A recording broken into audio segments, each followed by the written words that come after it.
السلام علیکم. آج ہم آپ کو ایک اسٹوری سنائیں گے.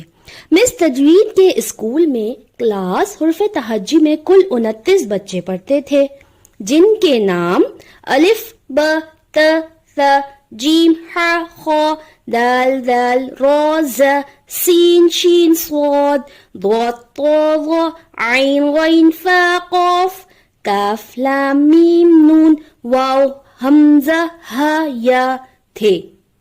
ایک دن مس تجوید نے حرف تہجی کی کلاس کو پکنک پر لے کر جانے کا فیصلہ کیا.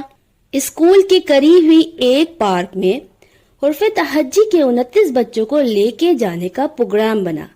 تو مس تجوید نے کلاس کے 3 گروپ بنائے. پہلا گروپ ہونٹوں سے ادا ہونے والے حرف شفویہ، دوسرا گروپ حلق سے ادا ہونے والے حرف حلقی، اور تیسرا گروپ زبان سے ادا ہونے والے حرف اللسان.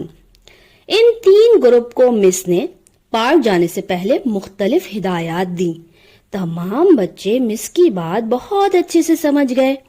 جب بچے پارک پہنچے تو وہاں اور بھی بچے آئے ہوئے تھے. کچھ جھولے جھول رہے تھے، کچھ مزے کے گیم کھیل رہے تھے، اور کچھ دوڑ رہے تھے. سب بہت انجوائے کر رہے تھے.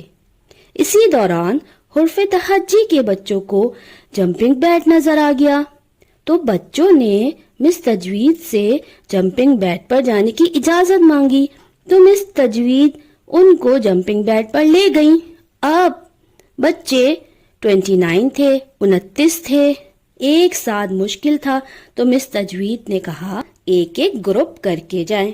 تو سب سے پہلے ہونٹوں سے ادا ہونے والے 4 حرف شفویہ کی باری آئی. وہ بہت مزے سے جمپنگ بیٹ کو انجوائے کرنے لگے اور خوش ہو کر آوازیں نکال رہے تھے، جیسے م ب و ف. اور پھر دوسرے گروپ حرف حلقی، حلق سے ادا ہونے والے 6 حرف کی باری آئی. وہ بھی جمپنگ بیٹ کو بہت انجوائے کرنے لگے اور آواز نکال رہے تھے، ا ہ ا ح غ خ. اور پھر ان کو مزے کرتے ہوئے دیکھتے ہوئے حرف اللسان سے تو نہ رہا گیا، اور پھر زبان سے ادا ہونے والے 18 حرف اللسان بھی جمپنگ بیٹ پر چلے گئے.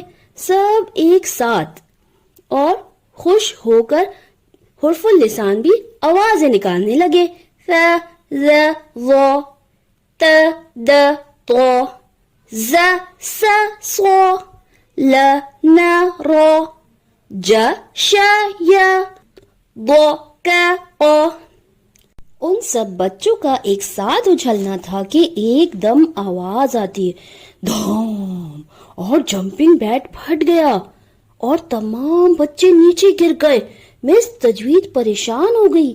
جو بچے خوشی میں زبر کی آواز نکال رہے تھے، م ب و ف، اب زیر کی آواز نکالنے لگے روتے ہوئے، می بی وی فی. اب جب مس تجوید نے اٹھایا، ان کو دیکھا تو سر پر گومڑا پڑا ہوا، اور جب مس تجوید نے گومڑے پر ہاتھ لگایا تو بچے تکلیف سے رونے لگے. زیر کی آواز پیش میں بدل گئی، فو بو مو وو. تو مس تجوید نے سب کو جمع کیا اور سب کو سمجھایا کہ اگر اپنی باری کا انتظار کرتے تو ایسا نہ ہوتا. تو پھر مس تجوید کی بات تمام بچوں کو سمجھ آ گئی، اور حرف تہجی کے 29 بچوں کو ایک اور سبق بھی ملا، زبر، زیر اور پیش کا، جس کو کہتے ہیں حرکات یعنی موومنٹ. زبر کی آواز خوشی سے نکلتی ہے، جیسے ا. زیر کی آواز رونے میں نکلتی ہے، جیسے ای. اور پیش کی آواز تکلیف سے نکلتی ہے، جیسے او. یہ تھی ہماری آج کی اسٹوری. اس میں ہم نے حرکات کے بارے میں سیکھا. نیکسٹ اسٹوری لے کر ہم انشاءاللہ بہت جلدی آئیں گے. اپنا خیال رکھیے گا. اللہ حافظ.